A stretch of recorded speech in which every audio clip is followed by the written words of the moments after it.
계속 그 마태복음에 나와 있는 천국에 대한 이야기를 하고 있어요.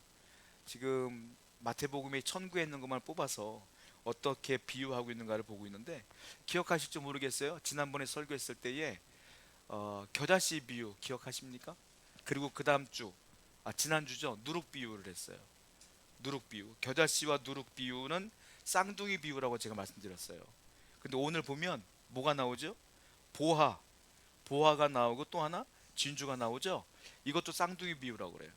그러니까 겨자씨 비유와 그리고 누룩 비유는 좀 차이가 있는데, 뭐냐면 겨자씨는 겉으로 성장하는 것, 누룩은 내면의 성장.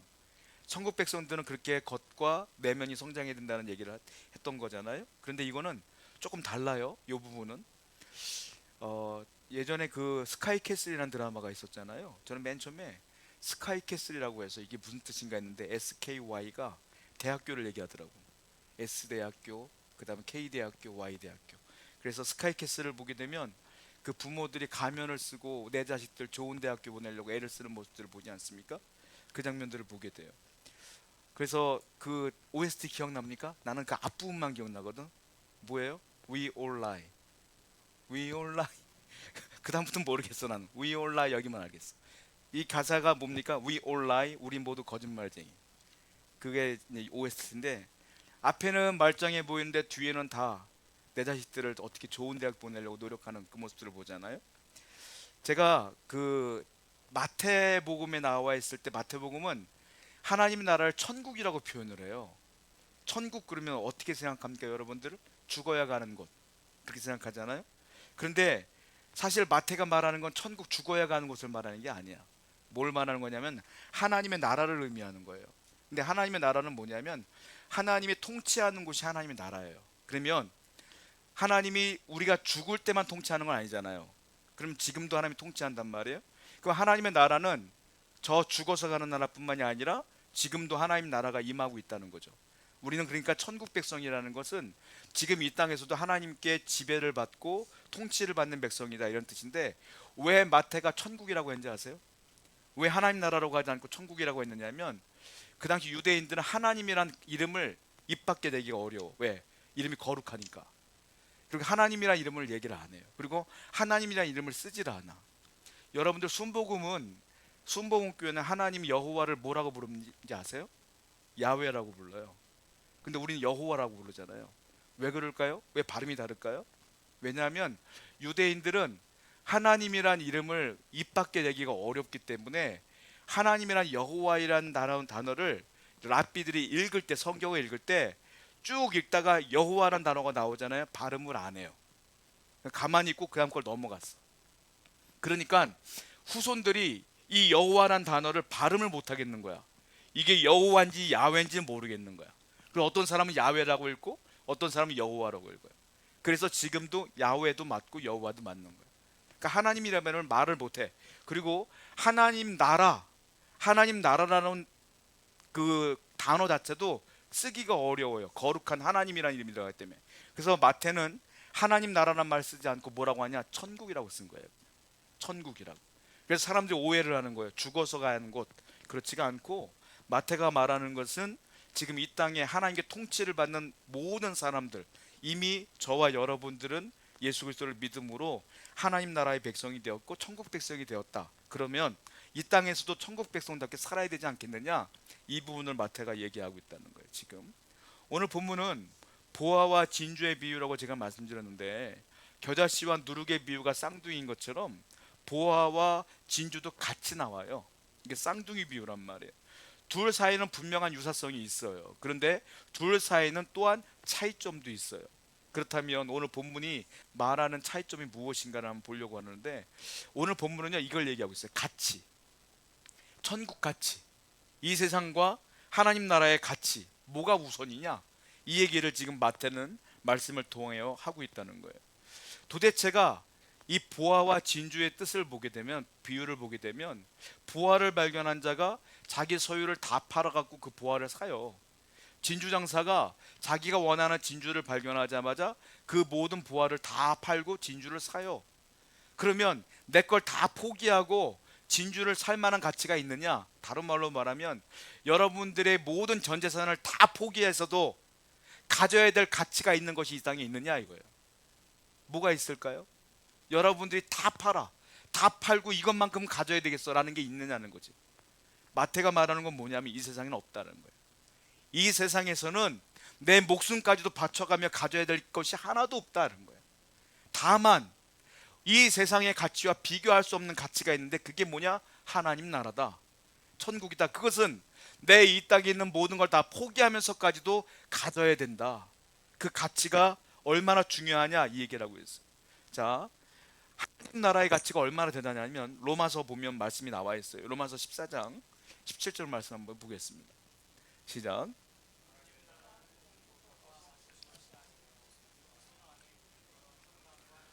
여러분, 하나님 나라는 뭐라고 정의합니까? 바울이 먹는 것과 마시는 것이 아니고 오직 성령 안에 있는 의와 평강과 희락이라. 이 무슨 말이에요? 하나님 나라를 소유하고 하나님 백성이라면 이 마음에 뭐가 있어야 된다? 의와 평화와 기쁨과 화평이 있어야 된다. 화평이 넘쳐야 된다 이 말이에요. 그런데 이 마음속에 그런 것들이 없고 먹는 것과 마시는 것으로 가득하다. 이게 과연 하나님 나라를 추구하는 가치가 있는 사람이냐 이 말이에요. 하나님 나라는 먹는 것과 마시는 것에 있지 않다. 그건 오로지 세상 것이다 이거예요. 하나님 나라는 뭐냐? 여기 보면 성령 안에는 의와 평강과 그리고 희락이라 이렇게 표현하고 있어요. 아까 제가 스카이캐슬 말씀드렸는데 만약에 스카이캐슬의 그 주인공들이 내 자녀를 좋은 대학 보내려고 그렇게 애쓰는 게 아니라 만약에 천국을 소유한 백성이라면 이렇게 가르쳐야 되는 거예요. 아들아 딸아, 무엇보다 중요한 것은 1등이나 좋은 대학 가는 게 아니야. 그게 중요한 게 아니고 바르게 사는 것이고 바른 마음을 갖는 것이고 그리고 친구들과 경쟁하는 게 아니라 친구들과 최선을 다하여 정말로 평화롭고 조화롭게 사는 게 맞는 거야. 그리고 너는 최선을 다하여 이 마음속에 기쁨을 갖고 하나님을 사랑하는 마음으로 늘 희락하는 마음으로 평안한 마음으로 사는 거란다. 이렇게 가르쳐야 되는 거예요 원래는. 그런데 그렇게 가르치기 어렵다는 거죠. 그러니까 천국의 가치를 소유한 자라면 이런 식으로 가르쳐야 되는 거 아니겠느냐. 캐나다 출신의 바리톤 가수가 있었어요. 이분이요 미국으로 진출해서 MBC 라디오에서 노래를 한번 불러요. 그러다 보니까 노래를 너무 잘하는 거예요. 이분이 삽시간에 유명해집니다. 굉장히 유명해졌어요. 명성이 쫙 올라갔고 방송에서 이분을 계속 불러요. 행사에서 자꾸 불러요. 그러다 보니까 이분의 엄마가 있는데 어머님이 굉장히 걱정스럽게 이 아들을 바라봐요. 이 아들이 세속화될까 봐. 세상에 나가서 노래를 부른 그 모습 가운데 어깨에 힘들어가는 그 모습을 보고 너무 걱정해서 이 어머님이 쓴 시가 있어요. 이 어머님이 시를 써요. 시를 써서 아들이 늘 연주하는 피아노 위에다 싹 갖다 놨어. 아들이 나중에 퇴근하고 집에 딱 왔는데 쪽지 하나가 있는데 보니까 시가 있어. 대번에 알았어요. 엄마가 쓴 시구나. 시를 읽어봤어요. 그 시를 읽다가 이 아들이 눈물을 흘려요. 그리고 감명을 받아요. 그리고 그 자리에서요 작곡을 해요. 그 시에 맞춰서 작곡을 해요. 우리가 알고 있는 아주 불멸의 찬송이 나와요. 거기서 유명한 복음 선거가 나와요. 뭐겠어요? 이 내용 아세요? 찬송가 94장 주 예수보다 더 귀한 것은 없네. 그 어머니가 시를 쓰고 이 아들이 작곡을 한 거예요. 자, 이 내용을 알고 제가 가사를 읽어드릴까 한번 들어보세요. 이 엄마가 어떤 마음으로 이 시를 썼는지. 주 예수보다 더 귀한 것은 없네. 이 세상 부귀와 바꿀 수 없네. 영 죽을 내 대신 돌아가신 그 놀라운 사랑 잊지 못해. 세상 즐거움 다 버리고 세상 자랑 다 버렸네. 주 예수보다 더 귀한 것은 없네. 예수밖에 없네. 이분이 자기의 명성을 다 버리고 그때부터 전도자, 또 유명한 전도자 빌리 그레엄 목사님을 쫓아다녀요. 그리고 전 세계를 다니면서 그 앞에서 찬양을 하며 복음을 전하기 시작해요. 이분이 누구냐면 조지 베벌리 쉐어라고 하는 분이에요. 104살까지 복음을 전하다가 돌아가셨어요. 이렇게 찬양하다가 하나님을 위하여 자기의 명성, 유명했던 모든 명성 다 버리고 더 위대한 가치를 위해 살다 가신 분이요. 도대체가 이 하나님의 나라가 무엇이길래 세상에 가지고 있는 그 명성들 다 버렸느냐는 거죠. 이분은 알았던 거예요. 세상보다 주님이 훨씬 더 위대한 가치가 있다는 걸 알았던 거예요. 그래서 자기의 모든 걸 다 버린 거예요. 자, 오늘 성경에 나와 있는 진주의 비유와 보화의 비유는 뭐냐면, 이렇게 위대한 가치가 하늘나라인데, 하나님인데 너희들은 과연 버릴 수 있느냐, 버리고 살아야 되지 않겠느냐. 그럼 뭐가 필요하겠어요? 결단이 중요하다, 그 얘기를 하고 있다는 거예요. 본문 볼까요? 마태복음 13장 44절입니다. 한번 읽어봐요. 시작. 천국은 마치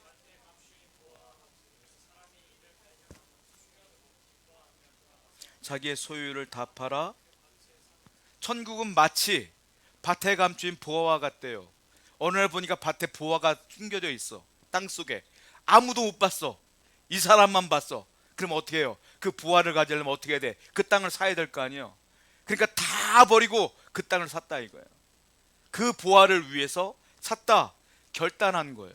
아, 내 것을 버리고 저 보화를 취하리라 라고 하는 결단이 있었다는 거예요.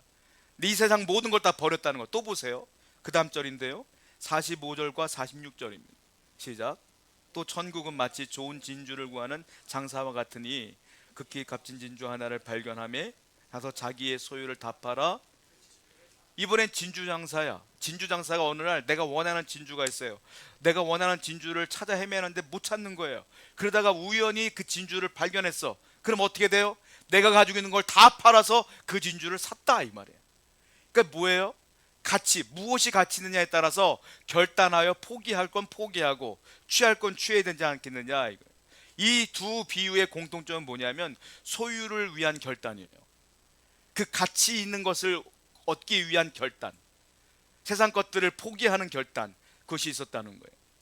영국의 선교의 거인이라 불리는 C.T. 스터드라는 분이 계세요. 이분이 케임브리지 대학 출신 중에 7명 중에 이분이 한 분인데, 7명이 중국으로 선교를 가거든요.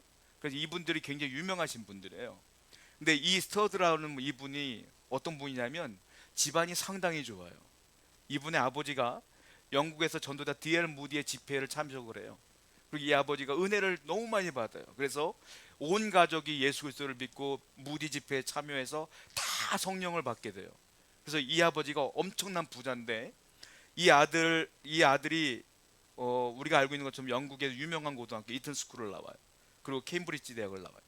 그런데 어느 날 D.L. 무디의 집회를 참여했다가 아버지가 그 집회 가운데 유명한 전도자 한 명을 집으로 초청을 해요. 그 전도자가 집회를 와서 식사를 한 데에 이 아들 스터드에게 물어봐요. 당신은 그리스도인입니까? 라고 물어봐요. 그랬더니 이 스터드가 당연하죠, 전 예수를 믿습니다 라고 대답을 해요. 그러면서 이렇게 얘기해요. 그러면 당신은 요한복음 3장 16절 말씀을 믿으세요? 라고 물어봐요. 하나님이 세상을 이처럼 사랑하사 독생자를 주셨으니 이는 저를 믿는 자마다 멸망치 않고 구원을 얻으리라, 영생을 얻으리라, 이 말씀을 믿으세요? 라고 물어봤어요. 그랬더니 이분이 말해요. 당연히 믿습니다, 이렇게 얘기를 해요. 그러면 하나님을 믿는다고 했으니까 당신은 지금 영생을 얻었겠군요. 영생을 얻었습니까? 라고 물었을 때에 스터드가 고민을 해요. 그러다가 잘 모르겠어요, 이렇게 얘기를 해요. 그 사람이 전도자가 얘기를 해요. 하나님을 믿는다며요. 믿는데 왜 영생을 얻은 것을 고민을 합니까? 라고 도전을 딱 했을 때 그 안에 갑자기 성령이 확 들어와요. 그가 결단을 하고 내가 영생을 얻었으면 확신을 가져요. 그리고 내가 이 영생을 유지하기 위해서 이 세상 모든 것들이 가치 없음을 깨닫게 됩니다. 그리고 이분이요, 어떤 계기를 발견하게 되는데, 자기 형제 가운데 조지라고 하는 형제가 있어요. 자기 집안이 부자란 말이에요. 자기 집안이 없는 게 없단 말이에요. 근데 이 조지가 병에 걸려서 거의 죽게 돼요. 이걸 보면서 어떤 느낌을 갖냐면 인생의 허무함을 느껴요. 아무것도 아니구나, 인생이. 정말로 죽어버리면 아무것도 아니구나. 아무리 부가 있어도 아무것도 아니구나. 그러면서 예수님을 향한 뜨거운 마음이 생기면서 선교하기로 결정을 딱 해요. 자, 영국은 그 당시 25세가 되면 아버지 유산을 상속받을 수가 있었대요. 근데 그가 딱 25세가 되는 해에 선교로 가기로 결정을 해요. 그러면서 어떻게 하냐면 아버지 유산을 받을 게 있거든요. 그게 2,500만 달러, 지금 제가 계산했더니 346억 2,750만 원 정도 돼요. 이거 자기가 유산을 받아야 돼. 그런데 이제 좀 있으면 결혼해야 되거든요. 이제 결혼해야 되는데 이 양반이 선교를 가려고 하니까 이 346억이라는 데는 돈을 무디 학교하고, 그 다음에 그 우리가 알고 있는 누구죠? 고아 사역했던 누구죠? 조지 뮬러가 그 회사가 그랬던 화이트 채플에다가 이걸 다 나눠서 줘요. 300억이 넘는 그 돈을 다 나눠줘요. 그리고 딱 자기는 5천 파운드만 딱 갖고 있어. 왜냐하면 결혼을 해야 되기 때문에 결혼 자금 딱 5천 파운드만 갖고 있어요. 근데 와이프가 대단해요. 와이프 뭐라는지 아세요? 선교 간다며. 선교가 가는데 그게 왜 필요해? 제가 어저께 이틀 전에 5천 파운드가 지금 얼마인가 봤어요. 한 800만 원 돈 돼요. 그 당시 800만 원이면 큰 돈이죠. 그것도 예수님의 제자들도 다 버리고 떠났다는데 당신도 다 버리고 가야지. 그래가지고 이 800만 원도요 구생을 해다 다 헌금해버려. 그리고 빈손으로 가요. 빈손으로. 사람들이 말해요. 바보 같은 짓 한 거 아니야? 근데 이분이 유명한 말을 해요. 이렇게 말합니다. 만일 예수 그리스도가 하나님이시고 그가 나를 위해 죽으신 것이 사실이라면 그분을 위한 어떤 희생도 지나친 게 없어요. 당연한 겁니다. 그리고 그 300억이라는 데는 돈을 다 헌금하고 빈손으로 중국으로 떠난 것을 보게 돼요. 이분은요 가장 위대한 가치가 무엇인가를 아는 거예요. 물질이 아니고 삶이 아니라 그 복음을 위해 사는 것이 얼마나 가치 있다는 것을 안 거예요. 그래서 모든 걸 포기할 수 있었고 결단할 수 있었다라는 거예요. 과연 우리는 여러분이 천국 백성이라고 하는데 무엇을 포기하고 사나요? 여러분의 기도는 대부분 뭡니까? 주세요죠. 이거 해주세요, 해주세요지. 주여 내가 당신을 위해 이걸 드립니다. 이걸 포기합니다는 기도는 거의 다 안 해요. 하나님께서 원하시는 건 주세요가 아니에요. 주는 건 알아서 주실 거야. 왜요? 너는 먼저 그의 나라와 그의 의를 구하면 이 모든 걸 더한다고 했거든. 주신다고 했거든. 그건 알아서 주실 거야. 우린 뭘 해야 돼요? 내가 뭘 드릴까요? 뭘 포기할까요? 그걸 고민해야 된다는 거예요. 자, 오늘 본문을 보게 되면 또 다른 의미가 있는데 아까 제가 쌍둥이 말씀이라고 말씀드렸는데 잘 보면 뭐가 있느냐면 밭에 감추인 부화가 있어요. 그건 이 사람이 의도하지 않았는데 발견된 거야. 그렇죠? 내가 의도해서 발견된 게 아니라 의도하지 않았는데 부화가 발견된 거야. 이건 뭡니까? 천국의 뭡니까? 수동적인 거예요. 그러니까 하나님께서 주신 은혜야. 그건 내가 취한 게 아니야. 그냥 발견되어진 거예요.